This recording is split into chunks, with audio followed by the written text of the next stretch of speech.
Good afternoon and welcome back to AXA Coral Live. Very sadly, this is our last session this year. We've been broadcasting from the Kamabi Research Station on the island of Curacao in the Caribbean.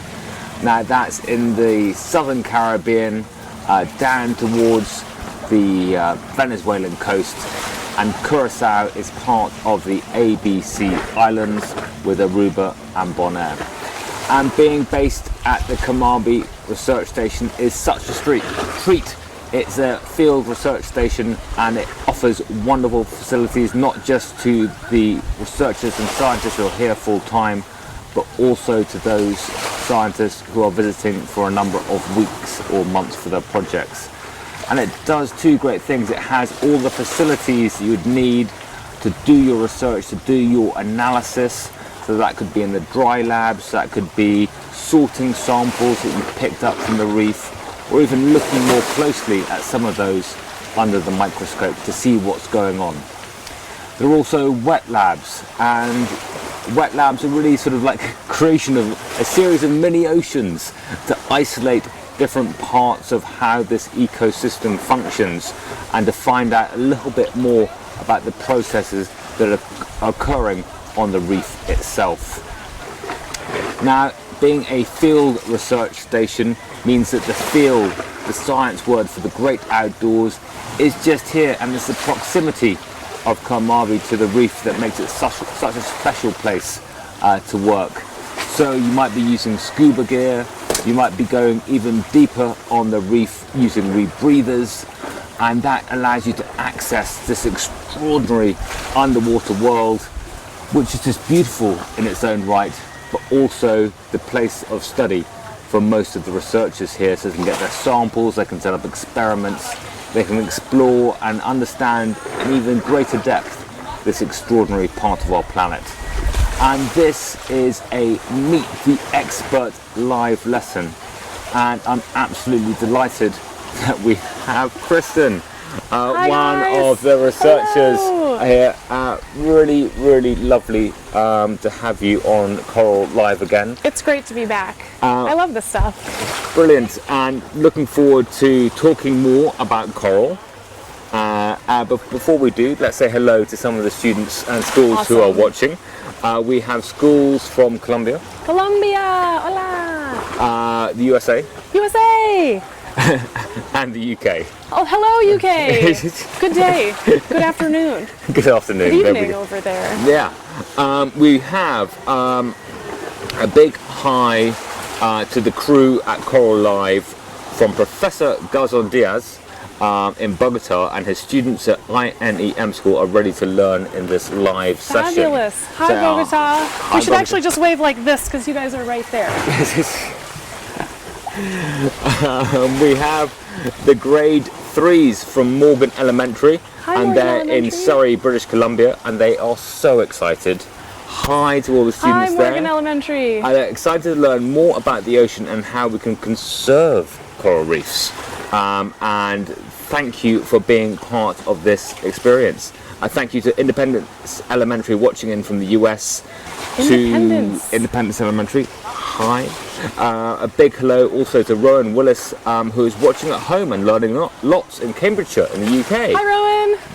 Great to have you with us, and a big hello to all the students across the UK, including at Union Point Academy, who are watching again today. Fabulous. Union Point, hello. Really wonderful to have you. One and all. Kristen, great to have you with us. How long have you been at Kamabi for? Oh my gosh, I get a little bit scared when I have to answer that question now, because the first time I ever went diving here was 12 years ago, or 13. I think I'm losing track. 12, Something 13. like that. And the first time I came here to stay was about 7 years ago. So I've become one of the resident scientists here. And what makes up a lot of the work that you're doing here at the moment? A lot of my work is simply hosting scientists and helping them do their research. Do they need certain chemicals or access or advice or equipment? I help scientists set up and do their missions. And then I have my own little research group, and we work specifically on understanding how corals reproduce. So we spend a lot of time diving at night, in the dark, looking for corals that are spawning. and trying to understand how they make baby corals and how we can help those baby corals survive. Wow, so you're just focusing on the baby corals and the reproductive elements. I mean, that is truly, truly exciting. And tell us a little bit about, I mean, the coral. Is it complicated to study coral reproduction? Is it different? Is it special? What's going on here? It's complicated and it's different and it's special. Yeah. Studying coral reproduction is pretty tricky because most coral species only reproduce once a year, maybe 3 nights a year, maybe 5 days a year, and they typically all spawn at the same time. So we have to know exactly when that happens. And if we do know, we can kind of guess what factors were involved. Maybe it was the lunar cycle or the temperature of the seawater. But if we don't know, it means it's really hard to know when to be underwater. So we've searched for years and decades even to find spawning individuals, especially of species that we've never seen spawn before. And that means a lot of night diving, a lot of long days. But then when you see something spawn for the first time and you know no one's ever seen that before, it's like the coolest feeling in the world. Better than winning the lottery, better than a birthday present. It's the coolest feeling in the world. Winning the lottery in one way. Yeah, you're winning the science lottery, I guess. and this out of my own interest, have you got better at sort of estimating or predicting the timing of the spawning event? Yes, absolutely. Carmabi now has a list that we send out every year of when we think corals are going to spawn. And it used to be that we had 3 or 4 or 5 species on there, and now it's 15 or 20 species of corals. And we can usually tell within maybe 3 or 4 days and maybe an hour window when to be underwater to look for those species. Wow, that must have been a lot of hard work and a lot of sort of trial and error going on there. Every time we see those predictions, we think, wow, this is 25 years of observations from hundreds of people, all put into one little magic ball to predict what's going to happen next. And we feel really lucky that we get to do that service for the scientific community. It's not just scientists, it's dive shops, it's educators, it's tourists. There's a lot of people who are waiting for our predictions every year to know when to go diving. And we're talking about coral reproduction. We've talked a bit about a lot about the coral reef over the past week. Why is it important to study the reproductive stage? Why these early stages? Why can't we just go and study the big stuff? Yeah, there's tons of corals. Why don't we just study the big ones? Well, one of the things that scientists have noticed over the past 30 or 40 years is that the baby corals are mostly missing from coral reefs. It would be like you just went to a city and went downtown and you only saw people that were 100 years old. And you look around and you go, where are the 20-year-olds and the 60-year-olds and the babies? And so we think that corals are having a harder and harder time making babies, reproducing. And so we're trying to understand what the factors are that matter the most for those animals, and then we're also trying to invent methods to help them through that process. So it's kind of like running an intensive care unit for newborn babies, or like running a in vitro fertilization clinic to help parent corals have baby corals. It's hard. It's complicated and it's hard. I did have a question lined up, and now I'm just like sort of teardrops with like intensive care unit for coral babies, and my mind's gone a complete blank. What I was going to ask you is that quite often in science these days, in science education, that the students watching won't have studied a coral life cycle and how that works, but they'll be asked to study another one, probably a terrestrial one, but more and more being asked to compare, a typical life cycle of a frog or a rabbit or something with a coral life cycle. How do those two kind of match up? Oh, how does the life cycle compare? In some ways, it's similar to other animals. They've got eggs, and they're trying to get the eggs to get fertilized, and then the egg develops into a baby. Yeah. But with corals, a lot of them just spray all their eggs into the ocean, and then the fertilized eggs turn into a larva that then swims around, and then searches the whole ocean for where to attach. So it would be kind of like, if you were born, then you would just swim around and glue yourself somewhere, and then live for the rest of your life there, and then make baby humans from that exact same spot. We call it the pelagic life cycle. The fact that your baby goes and swims around for a few weeks or a few months before it turns into an adult, that's pretty unusual for corals. But a lot of different organisms in the ocean do that. Okay, and so we've got the larva, and then it sticks to the bottom, and then we start getting, is it called a polyp? Yep, exactly. It's sort of like we say that, we call this the human body. One individual little coral animal we call a polyp. It's kind of just means the word to describe what its body form is. So the little tiny larva kind of looks like a worm. It attaches somewhere in the ocean. It goes through metamorphosis, which is when it builds its tentacles and its mouth and its skeleton. All of those things are missing when it's swimming around as a larva. It has to make all of those things, and then it has to learn how to eat, has to make a skeleton, it has to defend itself. It has to establish its algal symbiosis with the algae that live in its skin. Of course. Of course, and then it starts making copies of itself. Yeah. Yeah, so very similar to many of the animals that you will have encountered in your science so far. So let me get this right.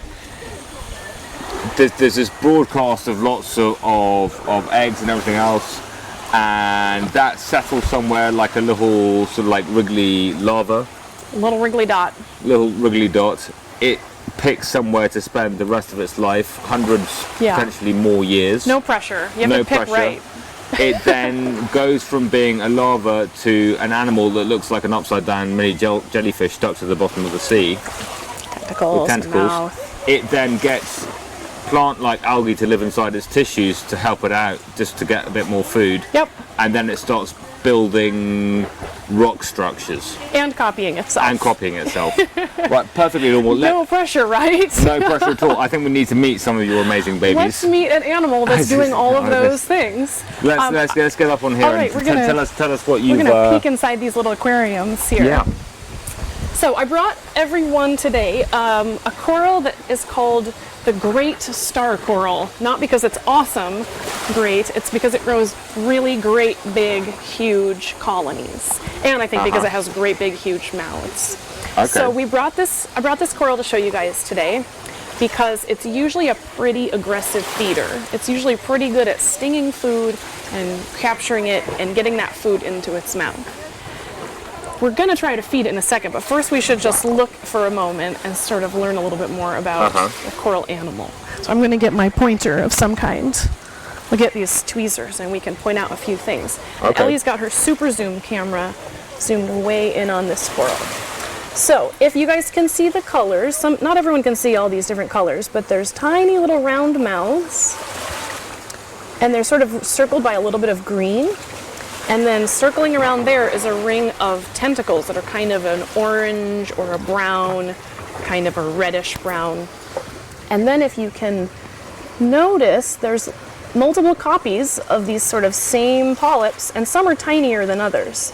So these polyps are probably older, and then this little tiny one up here probably just recently budded off in the middle. So some corals take their whole mouths and they just divide them in half straight through the middle, and other corals make new mouths kind of off to the side. Like if you had a new head just grow from your shoulder, and then another one grow from your other shoulder. Yeah, that makes sense. Of course. So they're pretty amazing animals here. Pretty awesome animals. This one in particular is one of my favorites because it's so many different colors, and it has, usually when you go on a night dive you see its tentacles out really far. They feed on worms and plankton, and they're really good reef builders. We rely on this species to do a lot of the big construction of important Caribbean coral reefs. Now Ellie's going to try to get as super zoomed in as we possibly can. Just to explain to the students watching, it is the middle of the tropical afternoon. There is bright sunlight. There is also a 2-foot iguana hanging over our heads on a very thin branch. And there's sort of a humongous rain cloud. And there's a storm on the way. So we are focusing in on the great star coral. The great star coral. Great star coral.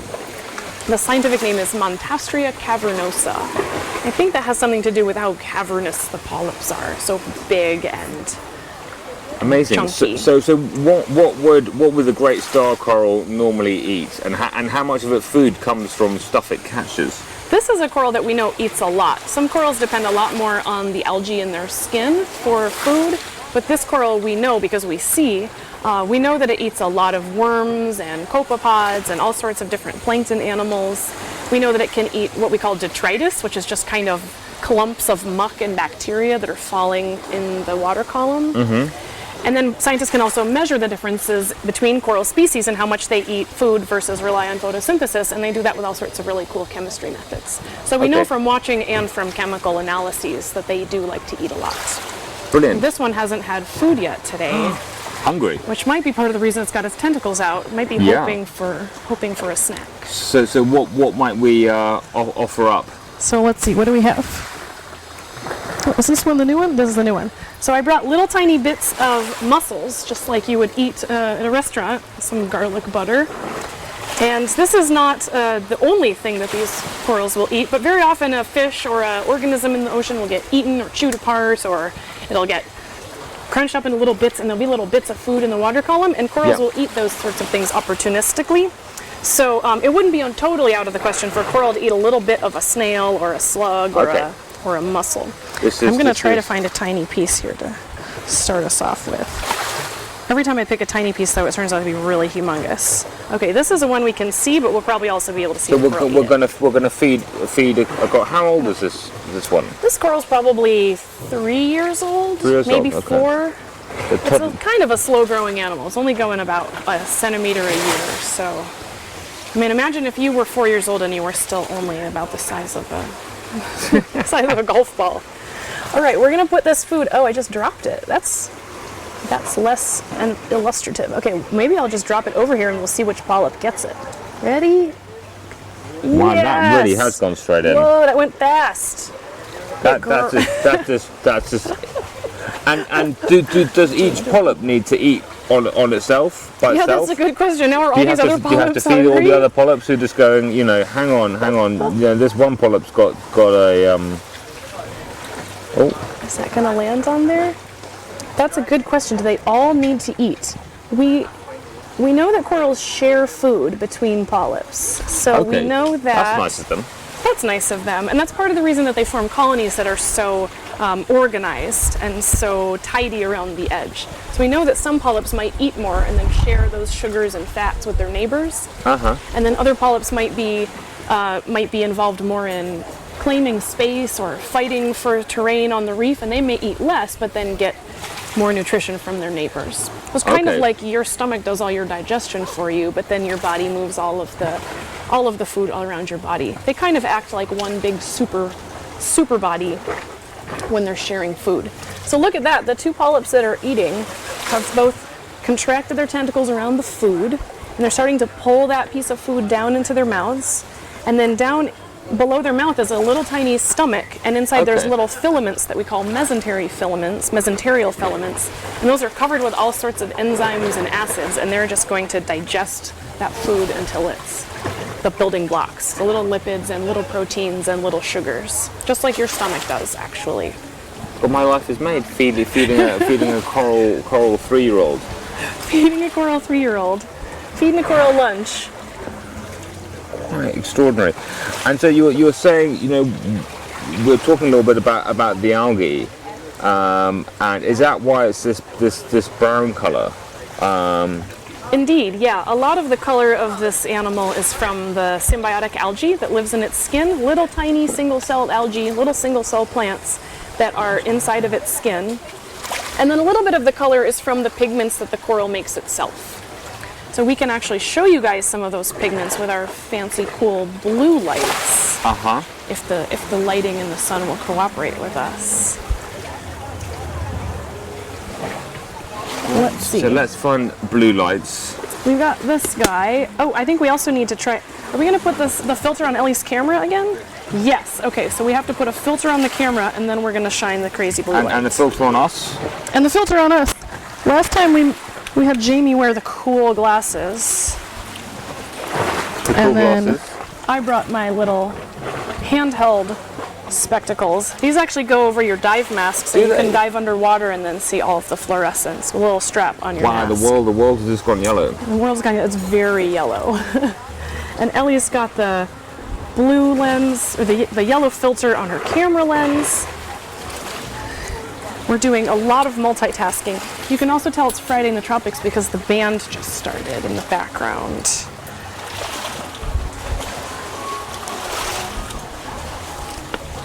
All right, Ellie's adjusting her camera, aiming at the coral.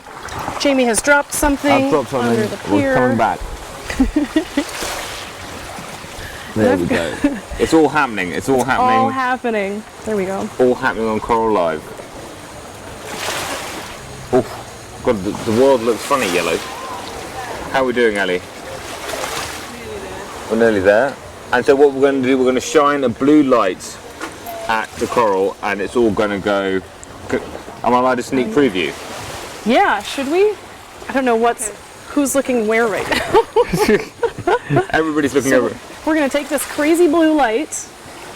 It's just blue wavelengths. It's very bright, and we're going to shine it at the coral, and that light's going to hit the coral. It's going to bounce off the coral's fluorescent proteins. Yes. And then that light's going to shine back at our eyeballs, and the yellow filter is what lets us see just the fluorescence and not everything else. So this helps you see it more clearly. All right, so the camera's got the yellow filter. Jamie's got the yellow filter on his face. We got the blue light on. Let's see if we can see this coral glow. Whoa, look at that. Isn't that cool? No way. I didn't even know this thing was purple on its mouths either. Look at that, you can really see how it's closed over the food from before. That is just incredible. Yeah, you can really tell which polyps are feeding and which ones have their tentacles out to try to feed. There's a lot of hungry polyps. So the bright green is the area right around their mouth. And then as they're pulling their tentacles in, you can see the sort of texture around there is partly from the different body segments that circle their mouth. And part of that texture is made by their skeleton, which has a bunch of little septs, kind of like files in a row, circling around their bodies. And then that purple color is pretty cool, right around the ring of their mouth. That's just crazy. And different corals will make different color fluorescence. So you go underwater and you see oranges, you see yellow, and you see red, and a lot of this really, really bright green. So what's it like night diving? It's really cool. I sometimes people say, aren't you scared? But it's just really, really cool. So it's all like this?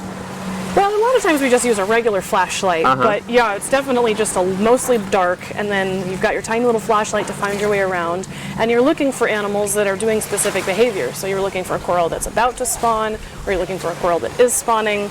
So it's very, sort of feels like being in space sometimes, because you're kind of floating, it's dark, you're searching around by yourself or with your friends. There seems to be some kind of eruption, sort of, is that just the... I look now, there's a sort of... Jamie's discovering something, but I don't know what he's discovering. I think without... is that maybe some waste matter? Oh, it could be. It could be spitting some food back out. Yeah.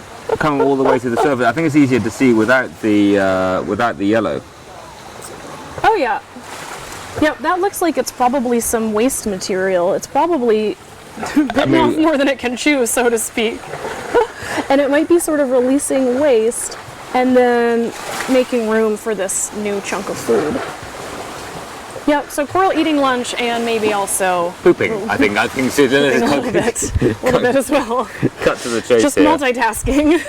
And is there a scientific application for this fluorescence, or for looking at corals under this UV light? I wonder if this will work. This water is waterproof, so we could leave it like that, maybe. There is. We actually use these blue lights to find baby corals, because baby corals are very tiny and very hard to see otherwise. And so we can use these blue lights to find even tiny little 2-millimeter coral babies when they're stuck to a surface underwater or somewhere in the lab. So a lot of the team members here at Carmabi, you'll see them wearing the yellow goggles, looking for baby corals in their experiments or looking for baby corals underwater. Very, very cool. Pretty awesome. This is one of the prettier coral species, if you ask a lot of us around here.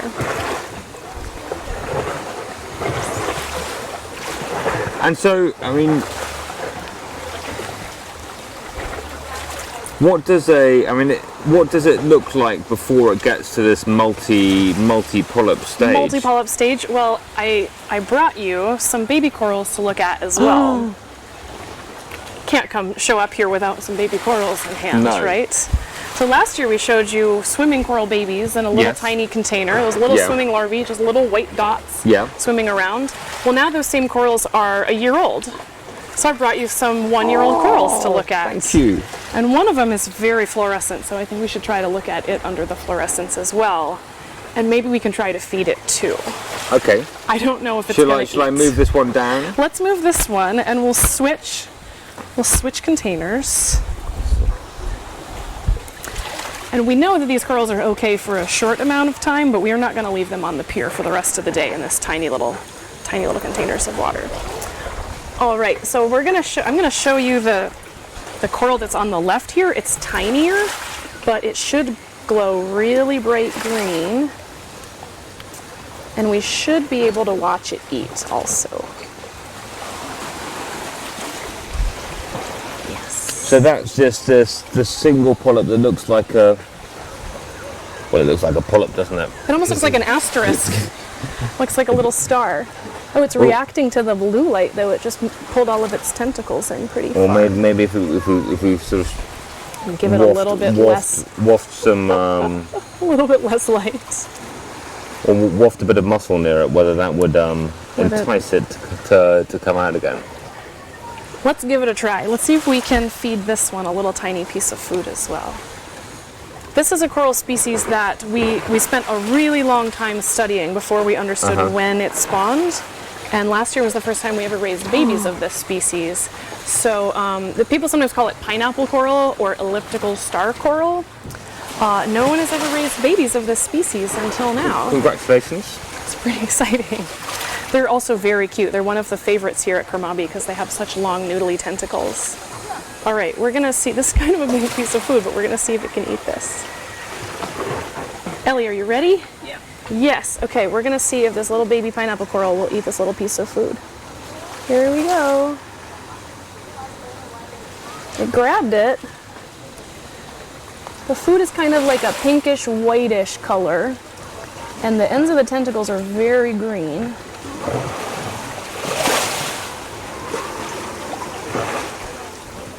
Hard to see. One little tentacle is One little tentacle wrapping around. One little tentacle wrap. having a taste. Having a think. We'll see whether it gets ejected. We're gonna check in on it in a second, I guess. And then, Oh, yeah. so this is a year old, and then what are the stages to sort of developing into something that we might, we've seen on Finding Nemo, we've seen in nature documentaries and all that kind of stuff. It's a long process. It's probably going to grow about 1 centimeter a year from here. And so if we see one on the reef that is this big, it's probably 15 years old or 20 years old. Okay. But then we know that the species can probably live for centuries, and we can see them get this big. And so what we're waiting to see is how quickly they'll divide, Yeah. how quickly it'll start to make new polyps, and then whether we feed it different foods, if it'll divide faster, and what kinds of threats it faces. Is it more bleaching prone? Is it suffering from disease more? But so far these have been really sturdy corals. So even though on the ocean, in the reef, this species is pretty rare as juveniles, we're finding that if we raise them in the lab, they're actually pretty sturdy. So That's really great news. been great news so far. We're going to have this probably set up so we can cut back to it if we come up against something that we want to discuss. But I know we've very sadly we've only got 15 minutes left. 15 minutes left. Oh my gosh.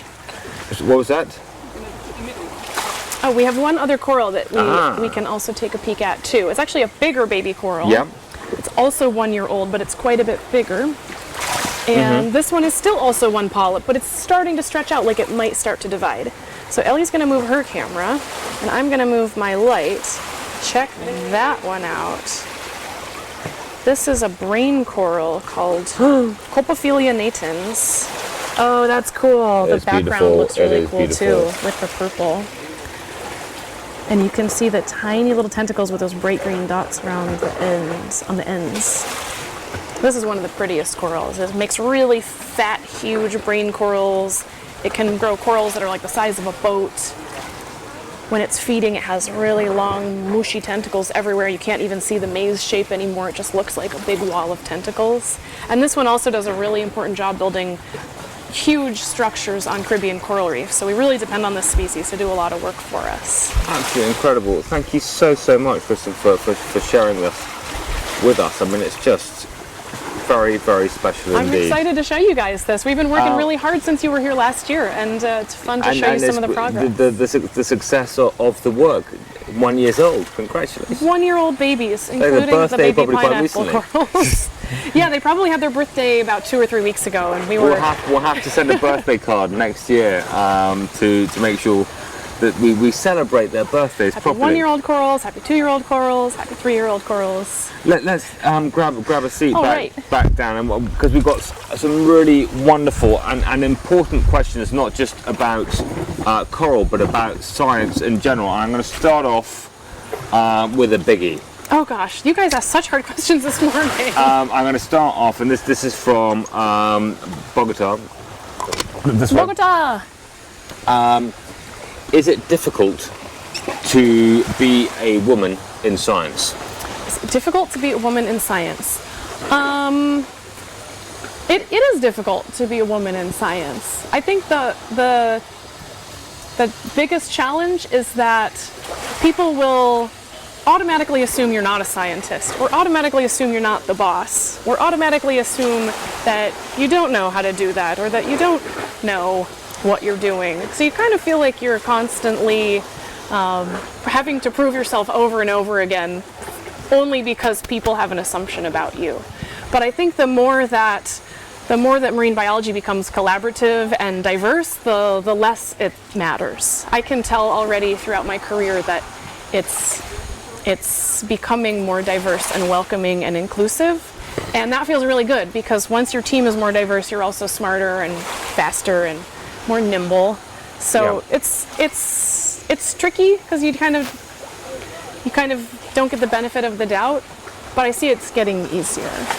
I mean, from my perspective, a lot of the scientists we work with on expedition are women, and they obviously face the barriers as you described, but they make it look so easy. They're so great, and you know, they're such great role models. It's really important for boys and girls. You know, looking forward to a career in science, and it's really fantastic. So up in the Arctic with Carrie and Helen, with you guys here on the reef, and with Anthony on the XL Catlin CV survey. There's Lucy Woodall at Necton and at Oxford, looking at the deeper sea. So really great to have, and you're fantastic communicators. 'Cause I love it. It's hard to generalize too much about a group of people, right? But we can say something but all of you are. I mean, I'm very lucky to work with you. I mean, I'm going to generalize with that group, having had the pleasure of working with you. We do find that women bring certain talents to field work that make the whole team even stronger.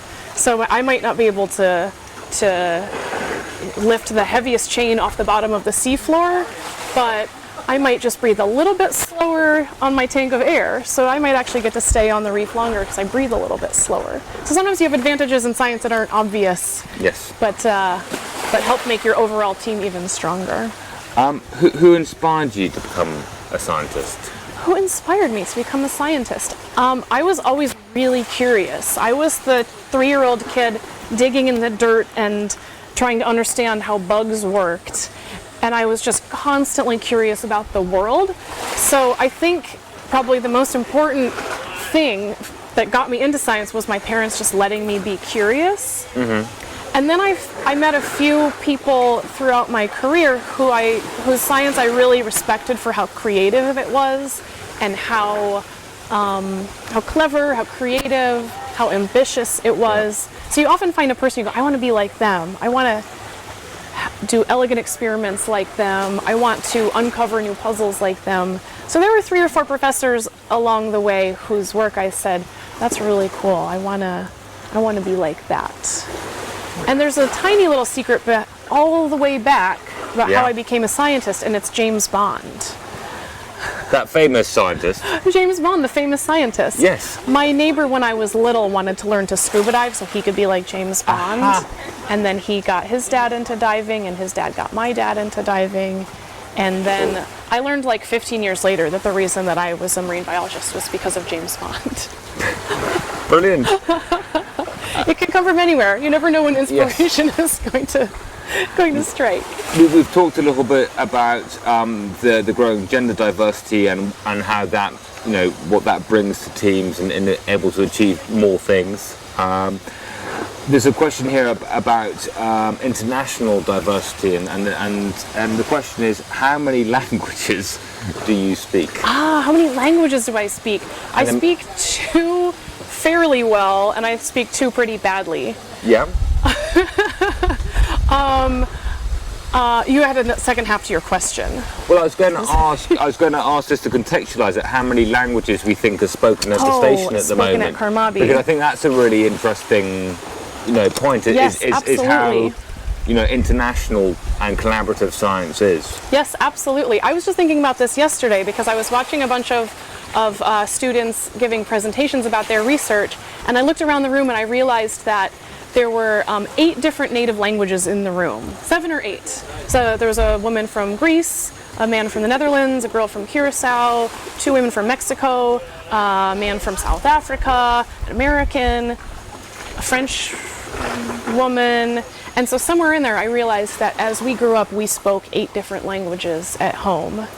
And I thought to myself, I feel lucky that English is my first language because that's an advantage. But then I feel impressed and excited that so many different people from so many places can all communicate together in their research. And everyone on Curacao speaks 4 languages, so it's pretty normal to just be in a conversation and to switch from one to the other depending on who you're looking at. Yeah. So if you can do anything to sort of boost your career opportunities, go learn some languages. It's scary and it's really sometimes embarrassing to try, but just jump in. I don't think you're ever sad that you spent the time to learn a new language. It doesn't usually get disappointing. No. Next question coming up. You've been coming to Curacao for 12, 13 years. Have you explored other parts of the world as well? Yeah, I've been diving all around the Caribbean, probably 10 or 15 different places. And I've been diving in Hawaii and Australia and the Coral Sea, Papua New Guinea, Solomon Islands. There's still tons of places in the world I haven't been diving, but I've been really fortunate to see some of the coolest reefs on Earth, either because of work or because I got to go to a conference nearby or got invited on a special trip. And that's one of my favorite parts of the job by far. Not just being in the tropics with such an amazing group of people and amazing corals, but also getting to go see so many different places in the world. We've got a mix of more complex questions and some sort of quick fire ones. Cool. So we're gonna mix it up now. How do you think coral will evolve in the future? And that's from Jonathan in Jacksonville in the US. How will corals evolve in the future? We know that they're flexible on really long time scales because they've been around for hundreds of millions of years. So there's going to be some corals that we may drive some corals nearly extinct. There's others that are kind of hiding in remote locations and they're bunkering down and they're going to survive whatever we do to them. So I think what we're doing is sort of a big bottleneck, but most of them are going to hold on. And in the future, when we sort of clean up our act, then they'll use the practice that they used over hundreds of millions of years to bounce back, figure out how to live in the ocean again. Brilliant. In maximum 3 words, what is the weirdest animal on the reef? That's from Emma. Weirdest animal on the reef, 3 words. I'm not 4? really good at language word count restrictions are not my strong suit. What's the weirdest animal on the reef? As many words as you'd like. Weirdest animal on the reef. Or behaviour. My in-laws one time said, No, your in-laws are the weirdest animals. Snorkeling. My in-laws are the weirdest ones. They said, we went snorkeling and we saw this fish that was like a pancake that was folded over, but it was walking. And it took me about an hour to figure out that they were talking about something called a batfish, which looks like a pancake folded over with kind of feet that are walking way. around. How cool. Yeah, so if you Google batfish, that one's pretty weird. That one stumped me for an hour. Brilliant. What's the best way to grow coral in a lab? And that's from Kristen. Kristen with a question about corals. The best way to grow coral in a lab is to ask an expert in growing corals in a lab how to maintain the water chemistry and the temperature. The experts. Every coral needs a different temperature and slightly different water chemistry. It's really hard to guess on your own what they need, but there's a whole world of hobbyists and aquarists and public aquaria where that's all they do is figure out how to keep a coral happy in an aquarium. And so it's really important to learn from the experts so that you don't try to grow one and hurt it in the process. And they'll tell you they need lots of flow, or they need this kind of food, or they need these really bright lights. And by optimizing all those things for that specific coral, then you're not going to hurt it. How long would coral survive out of water? And that's from Michelle. Oh, interesting. Some corals can survive out of water for hours. There are places where the tide goes down and the corals just sit in the air for hours, but they have a really thick mucus layer that protects them, and they sort of they know that the water's coming back. So some corals a few minutes, some corals a few hours, but you never want to force a coral into that situation if you don't have to. Brilliant. It's like holding your breath. Kobe has an amazing question. Have some ancient corals evolved into other creatures? Oh, interesting. Some ancient corals have evolved into modern corals, and they've changed quite a bit through that process. I think there are some corals that we think lost their skeleton and just became kind of like an anemone type animal. So there's some tricks back in there. Some animals that maybe developed skeletons again or then lost them again. So yeah, all things pretty closely related to corals, like anemones or octocorals. But yeah, over really long time periods, corals can evolve into other stuff, like a naked coral with no skeleton. The great news is you've generated so many questions. We've got 1 minute left and 10 questions. What, 10 questions in 1 minute. Cool. Is our coral larvae like tadpoles? And that's from Cameron. They're pretty similar. Yeah, a little tiny, and they're kind of wormy, and they swim around. They just don't grow legs out the side like a tadpole does. But they're kind of like a tadpole. How does it decide where to settle? They can smell and touch and sense and taste and see, and they use all of that to decide what might be a safe place to attach. Brilliant. From Wintersburg, Arizona, US, what kind of food does a coral not like apart from mussels? Ooh. No, it does like mussels. There's some bitter algae that they don't want to eat because they taste gross. Callie would like to know, why haven't corals adapted and learned to float and hunt? Oh, some corals have adapted to learn to float and hunt, and they're basically jellyfish. So the cousins of corals, a couple groups over, are the jellyfish. Are coral polyps of the same species nicer to each other than polyps of other species? Usually, yeah. Usually corals of the same species get along better than between different species. Although some corals fight, polyp to polyp. They hate everyone except themselves. Okay, we're going to British Columbia and Canada, and we've got Ishmael who'd like to know which coral polyp or larva is the fastest swimmer. Oh gosh. There is a coral called the blushing star coral, and we had some larvae from them in our lab this past month, and they swam really fast, and they swam for 55 days, and they haven't stopped yet. And they're going about they're still going centimeters a second. Really? So maybe not the fastest, but they were certainly the most impressive swimming. And we have, can coral be different colors? Yes, absolutely. And they can change a little bit, but usually they're born with what their color's going to be, and then they can sort of Are corals ever not see-through without algae? Corals ever not see-through? What? Well, because they get their color from the algae inside them. And they have other pigments. They have other pigments. Yeah, they can have like purples and pinks and blue fluorescent pigments that's what in there as well. Yes. Jamie stumped me with a double negative, upside down question. And Eli, to end on with a really, really simple question: do corals evolve as fast as other animals? They're kind of slow at evolving, and that's because they live for so long. It takes a long time for evolutionary pressure to have its full impact on the system. They evolve slowly, but that means they also had to hold on to lots of tricks in order to evolve so slowly. So I got hope for them. They'll hang on there. Kristen, absolutely amazing. You and the schools have been amazing. You really have been saving the best, biggest, juiciest questions to last, and I wish we had more time on Coral Live this year, but very, very sadly, it's goodbye. It's time to say goodbye. It's time to say goodbye. We have some of our Karmabi friends to come wish you guys bye as well. Here's Lucas. You guys remember Lucas from Monday? And here's Sophie. She's helping us out here at Karmabi. But thank you so much to AXA for supporting Coral Live once again this year, to Karmabi for being such wonderful hosts. Thank you guys for joining us again. Brilliant speakers, for all the schools who've taken part, and brilliant work also by everyone behind the scenes to make everything look fantastic. It's really been a special Coral Live. And the biggest thank you goes really to all the teachers and students who have been absolutely wonderful. You have been fab.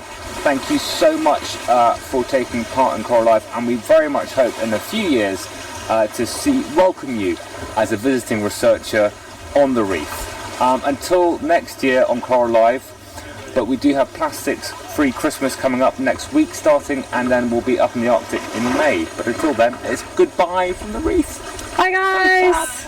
Bye. See you next year. See you next year.